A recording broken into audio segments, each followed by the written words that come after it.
Il y a des chaînes de radio et de télévision et des sites internet ici en France qui passent leur temps à faire l'apologie de ces crimes contre l'humanité en défendant bec et ongle la propagande outrageusement mensongère d'Israël. Israël a transformé Gaza en un tas de décombres, a tué des dizaines de milliers de morts.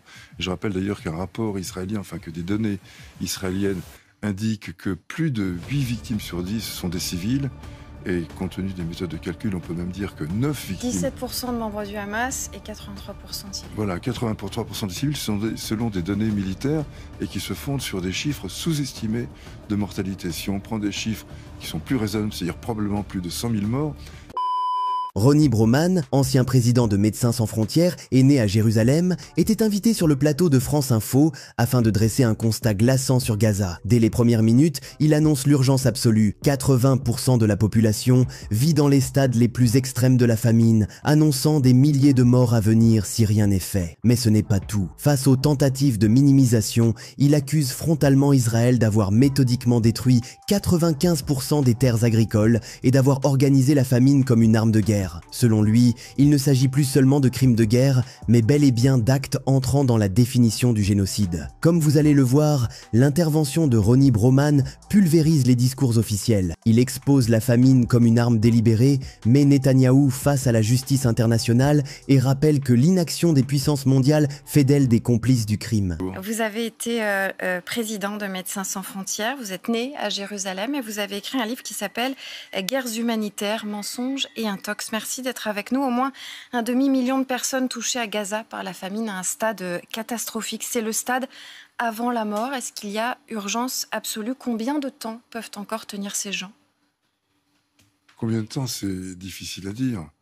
Il y a urgence absolue. Aujourd'hui, on meurt de faim aujourd'hui à Gaza. On ne meurt pas encore en masse, mais le fait que 80% de la population de Gaza, selon la classification IPC, 80% de la population de Gaza se trouve dans les stades 4 et 5, c'est-à-dire les stades maximum de pénurie alimentaire et de début, de commencement de manifestation de signes cliniques liés à la faim, de l'amaigrissement, des vertiges, des insuffisances respiratoires, des insuffisances cognitives. Tout cela va déboucher sur des milliers et des milliers de morts si la famine n'est pas prise à bras-le-corps aujourd'hui. Et malheureusement, les dénégations honteuses, révoltantes du gouvernement israélien et de son Premier ministre ne laissent pas envisager une entrée de vivres dans la bande. Cette officialisation de la famine par les Nations Unies, est-ce qu'elle vient alourdir les charges accumulées contre Benyamin Netanyahou à la Cour pénale internationale, notamment sur la question de crimes de guerre? Est-ce que vous pensez qu'il devra en répondre un jour? Je pense qu'il devra en répondre, et peut-être de plus que cela, puisque la Cour internationale de justice avait placé le blocage de l'aide alimentaire parmi les critères qui pouvaient permettre de qualifier les crimes commis par Israël dans la bande de Gaza de génocide. Là, on voit que cette famine organisée, je rappelle que tout de même, ce n'est pas simplement l'obstruction opposée par Israël au convoi d'aide alimentaire, c'est aussi d'abord la destruction de tous les moyens d'alimentation, de survie au quotidien par Israël dans la bande de Gaza. Plus de 80%, 95% des terres agricoles de Gaza ont été méthodiquement détruites par les militaires, par l'armée israélienne. Quel problème de sécurité des terres agricoles posa Israël? On voit bien qu'il s'agit de plus que ça. Il s'agissait d'une volonté d'affamer délibérément la population palestinienne, et cela, ça entre directement en compte dans la qualification de crimes contre l'humanité et de crimes de génocide. Donc, en effet, Netanyahou a déjà à en répondre. Naturellement, il va tenter, et il y arrive avec succès, d'échapper à la justice.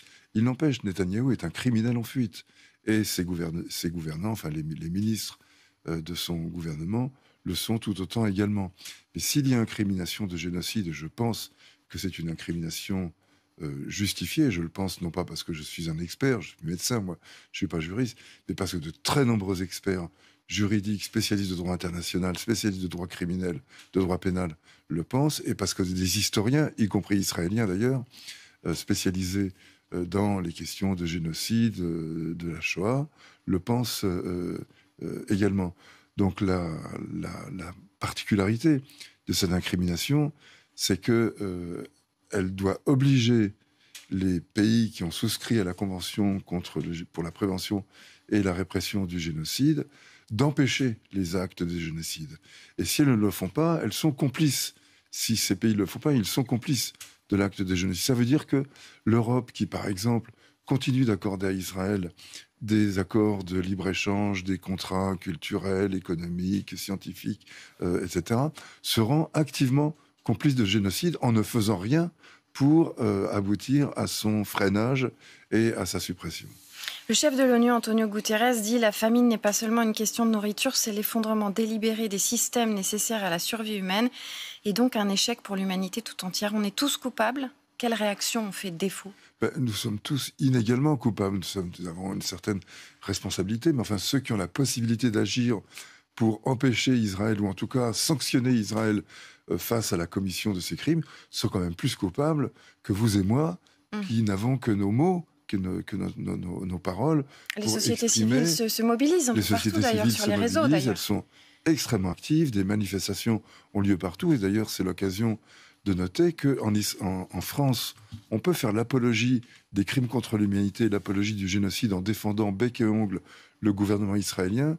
Par contre, exhiber un kéfier ou un drapeau palestinien, alors même que la France demande la reconnaissance de l'État palestinien, exhiber un kéfier ou un drapeau palestinien, ça peut déboucher sur une garde à vue, voire une inculpation pour apologie de crimes contre l'humanité. Alors que, je le rappelle, il y a des chaînes de radio et de télévision et des sites internet ici en France qui passent leur temps à faire l'apologie de ces crimes contre l'humanité en défendant bec et ongle la propagande outrageusement mensongère d'Israël. Le fait que l'ONU officialise cette famine, est-ce que cela met Donald Trump en délicatesse dans son soutien inconditionnel à Benyamin Netanyahou ? Oui, je le pense.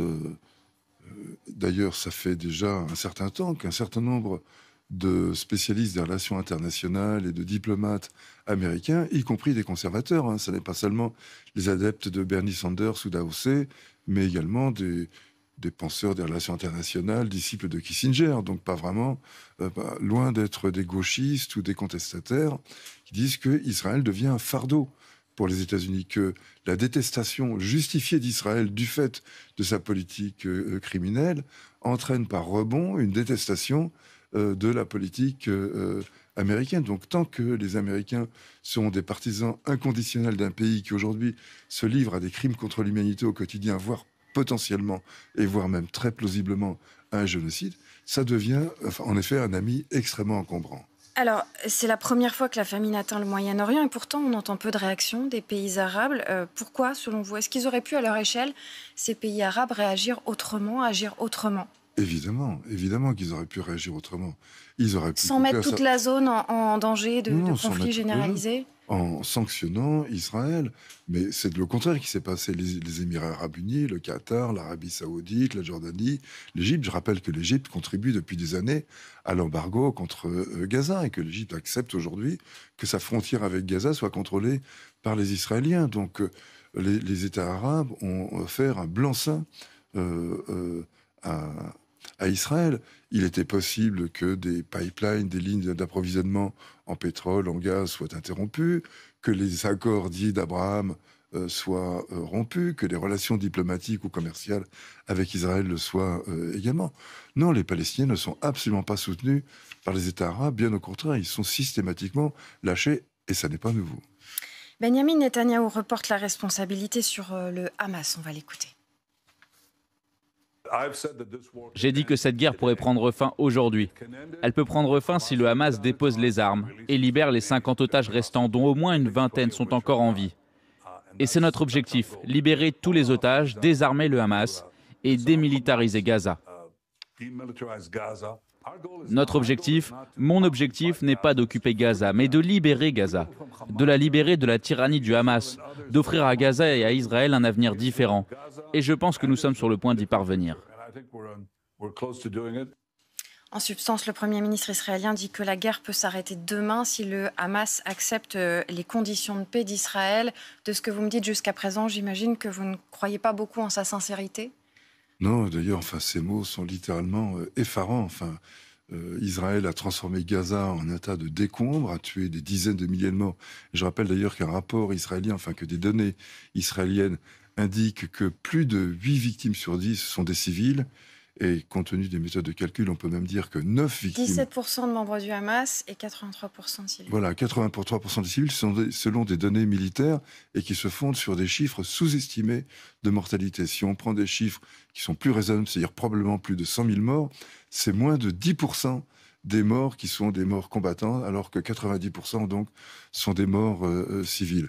Et venir nous dire que c'est ça, la libération de Gaza, ça soulève le cœur. Il y a quelque chose de écœurant, de révoltant dans ces propos. Quelle est, selon vous, la vraie part de responsabilité du Hamas dans la situation des civils palestiniens à Gaza aujourd'hui? Est-ce que, en orchestrant les massacres du 7 octobre et les prises d'otages, le Hamas a finalement amené à un sacrifice total de sa population à Gaza? Bien sûr, le Hamas a pris le risque d'une riposte épouvantable, et le Hamas est bien placé pour savoir que la doctrine de la disproportion est centrale dans la stratégie militaire israélienne. Donc la réponse serait hors de proportion. Mais enfin, il y a quelque chose tout de même de problématique à incriminer une population, un organisme issu d'une population occupée, de se révolter, de se rebeller contre l'occupant. Le droit de se défendre, contrairement à ce qui a été dit à de multiples reprises à ce sujet, ça n'est pas à Israël qu'il est accordé. Non, mais le 7 octobre, ce n'était pas un droit à se défendre, c'était une attaque épouvantable. Enfin, on ne peut pas revenir là-dessus. Bien sûr, c'était une attaque terroriste et elle est absolument condamnable. Et d'ailleurs, la prise d'otages l'est tout autant. Et moi, je souhaite tout autant que n'importe qui que les otages israéliens soient libérés des geôles du Hamas. Ça ne fait absolument aucun doute. Reste qu'on est dans une situation d'occupation.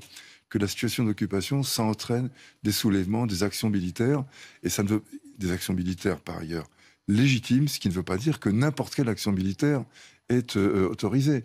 Des tueries de civils et des captures d'otages, ça n'est pas autorisé, même parmi ceux qui peuvent invoquer le droit de se défendre contre une occupation.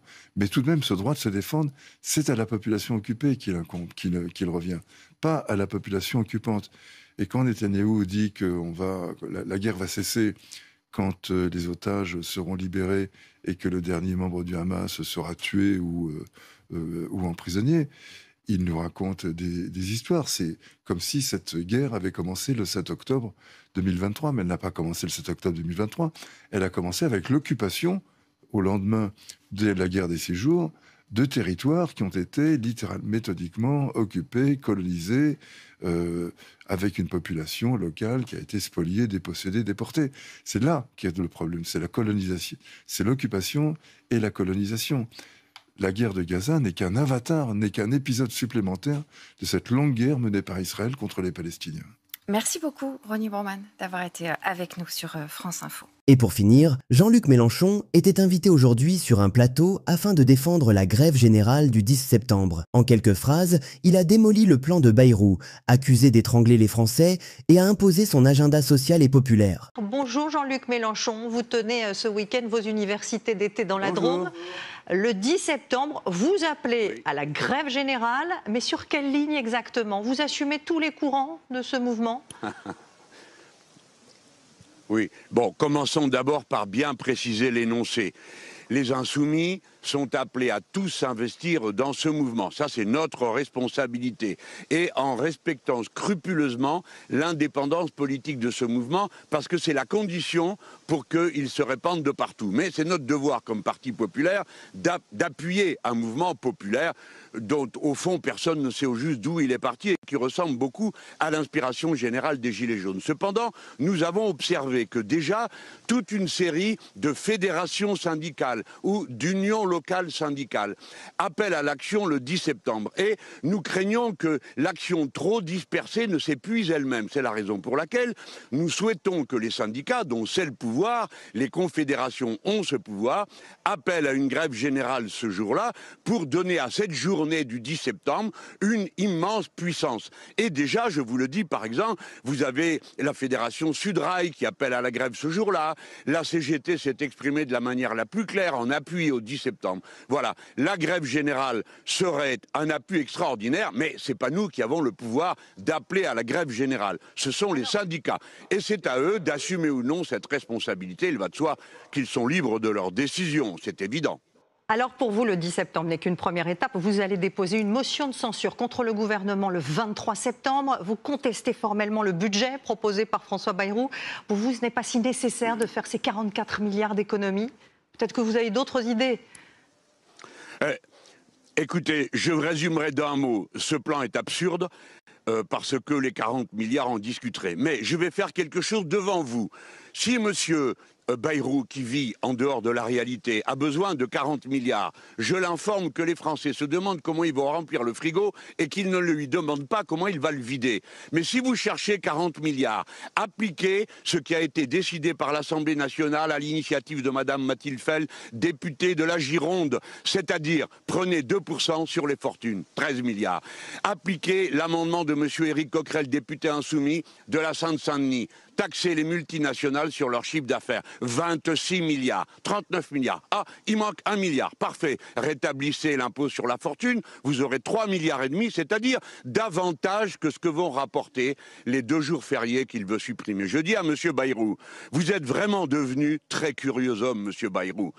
Quand vous lancez l'alerte, vous demandez le plus à ceux qui ont le moins et le moins à ceux qui ont le plus. Alors commencez par bloquer les loyers, bloquer les prix de l'alimentation, supprimer cette hausse absurde de la taxe sur l'électricité. Et vous verrez, les Français ont besoin de respirer. Vous ne comprenez pas que vous allez les étrangler. Il n'est pas possible que cette politique cruelle s'applique, c'est pourquoi j'ai la quasi-certitude que la motion de censure sera votée si on la vote dès le mois de septembre et que donc on aura la possibilité de préparer tout de suite à l'Assemblée un autre budget. Jean-Luc Mélenchon, un mot d'international. L'image de la semaine, c'est évidemment celle de Donald Trump et Vladimir Poutine en Alaska. Est-ce que, comme le président américain, vous pensez que Volodymyr Zelensky doit abandonner le Donbass pour mettre fin à cette guerre ? Non, je vais vous dire très clairement que je trouve lamentable cette situation d'empire dirigée par 2 personnes, et en particulier M. Trump. Mais franchement, comment peut-on disposer des peuples comme si c'était des objets? Ils sont déjà envahis et maintenant on va les faire cadeau aux voisins. S'il doit y avoir des concessions territoriales, ce qui peut s'imaginer, car les frontières à la fin de l'empire soviétique n'ont jamais été définies d'un commun accord. Admettons que ce soit le cas. Commençons par dire qu'on demandera aux populations concernées leur avis et que c'est par référendum qu'elles s'exprimeront. Et il y a 2 choses à faire pour ça. Premièrement, un cessez-le-feu pour pouvoir voter. Et deuxièmement, qu'on élise un président de l'Ukraine, car celui qui est en place n'a plus de mandat depuis maintenant 3 mois. Donc il peut signer ce qu'il veut. Personne n'aura aucune garantie sur ce que fera le suivant. Nous avons besoin d'une paix durable. Et il n'y a pas de paix durable sans le consentement des peuples. Donc il faut voter. La démocratie est la solution à la guerre. Vous parliez de consentement des peuples, Jean-Luc Mélenchon. J'avais quand même une question franco-française à vous poser. Pour ces universités d'été, vous avez été vivement critiqué, y compris par vos amis de gauche. Vous avez refusé l'accréditation à un journaliste du Monde qui est l'auteur d'un livre sur votre mouvement, la France Insoumise. La liberté de la presse, ce n'est pas un principe sacré en démocratie. Et franchement, de quoi aviez-vous peur ? Absolument. Absolument. Nous n'avons en général peur de rien, et certainement pas de la presse, ni de ses critiques, vu que toute la presse nous critique tout le temps. Donc ce n'est pas ça le sujet, mais je vous rappelle que je suis une personne humaine, ainsi que mes camarades. Un livre qui explique que nous sommes une secte, alors que nous sommes le premier parti parlementaire de la gauche à l'Assemblée, qui met en cause nos vies privées, qui implique nos enfants, qui ne respecte pas le principe du contradictoire. Nous avons le droit de refuser à la personne qui est responsable. Et nous avons dit à ces 2 journaux, nous avons un problème, Libération et Le Monde. Que doit-on faire maintenant avec des personnes qui nous traitent de cette façon? Libé n'a pas répondu et Le Monde nous a dit on choisit qui on veut. Eh bien soit, choisissez qui vous voulez, mais comme vous demandez une accréditation, cela signifie que nous avons le droit de la refuser à ces personnes. Je vous signale qu'il y a ici 70 journalistes et que nous avions accrédité celui de Libération et le journaliste photographe du Monde. Alors je vous pose une question à toute la corporation. Que devons-nous faire quand nous sommes dans cette situation? Nous vous avons proposé de faire un conseil déontologique de la presse, vous l'avez refusé. Eh bien, vous ne pouvez pas penser, vous les journalistes, que vous avez le droit de vous comporter en dehors de votre déontologie et que nous allons sourire. Non, nous sommes des personnes et nous revendiquons notre dignité humaine. Ne mêlez pas nos enfants et nos familles aux querelles que vous voulez avoir avec nous. Voilà, tout le monde peut comprendre ça et c'est pas la peine d'en faire l'affaire du siècle. J'aimerais que vous ayez été aussi vif à propos des journalistes à Gaza qui ont été assassinés. Merci. Merci beaucoup, Merci en tout Jean-Luc cas de m'avoir Mélenchon, reçu et je précise aujourd'hui, j'en suis que le enchanté. journaliste